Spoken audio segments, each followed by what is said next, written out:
All right, let's see here. Dental Girls. A lot of these team names, I don't know what's going on really, where they where they came from. I get a pretty good hunch about where this one is. So, if either of you are planning on attending Stark State, please, I'm in K203, and I'm in here most days, most all the day. K203, come see me sometime, or if you want a tour, or if you have any questions about Stark State, I don't know if that's in your futures or not. I can't remember from your personal introductions from 3 months ago. Sorry. I could go back and look, I suppose. But let's talk about the task at hand here, your collaborative multimodal project. It's nice to see VoiceThread being used. I'll be curious. I've not read your reflective essays yet, obviously, but I'll be very curious to hear your thoughts on VoiceThread. I'm pretty high on it as a collaborative tool, but you all chose to use it. You both chose to use it as your presentation method as well, which is certainly an option that you have. So I'll be curious on your feedback about it. What else do I have to say about this? I think you did an impressive amount of research. Not only I want to really point out that your individual primary research, observational data, is tough to work with and tough to convey to people who weren't there, which is what makes observational writing so difficult.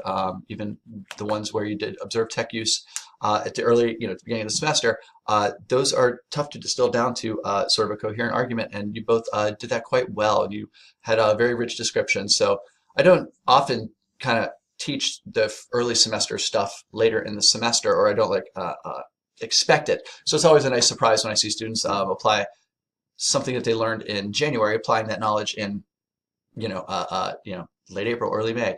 So good kudos for that. And I thought your secondary research was awesome as well. I feel like the two main components of your research or of your assignment that were most impressive were your primary and your secondary sources. I feel like you put them to good work. I feel like the scope of your essay was appropriately varied. It had, there was a little bit of depiction, there was a little bit of sort of advocacy. It's a nice mix, and so those sort of have that sort of multivarious sort of purpose can create for a pretty lively viewing experience. So awesome job with that. Slightly less awesome, I suppose, is reading off the same text that I'm reading along with you. So what happens is we're both just sort of reading along with the same text, and the ideas, when that happens, the ideas kind of lie flat, or they don't land with as much impact. And so that was definitely the case here. I knew everything you were going to say because it was already up on the screen. So in the future, you may want to spend some time thinking about using more images. There were certainly some images, but like you would find in a normal sort of timed PowerPoint or something. And I wasn't really looking for a timed PowerPoint. I wanted more of that multiple modes in action. And that didn't quite happen as frequently as I might have preferred. But all that said, your argument was solid, and your use of research, in terms of generating it and also finding, retrieving, and incorporating it were very, very effective. So Chloe and Olivia, thank you very, very much. I want to make sure I had those names right. It's been a real pleasure working with you this semester, and I wish you all the best of luck. I'm going to see you tomorrow. So I don't know if you'll see this by then, but we'll have already met in person if you don't see this before tomorrow morning. So take care. And the grade, of course.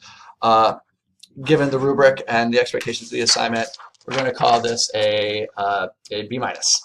Okay, so a good grade. Trust me, a good grade. I'm giving out not that great often today. So thank you so much for your efforts, and take care.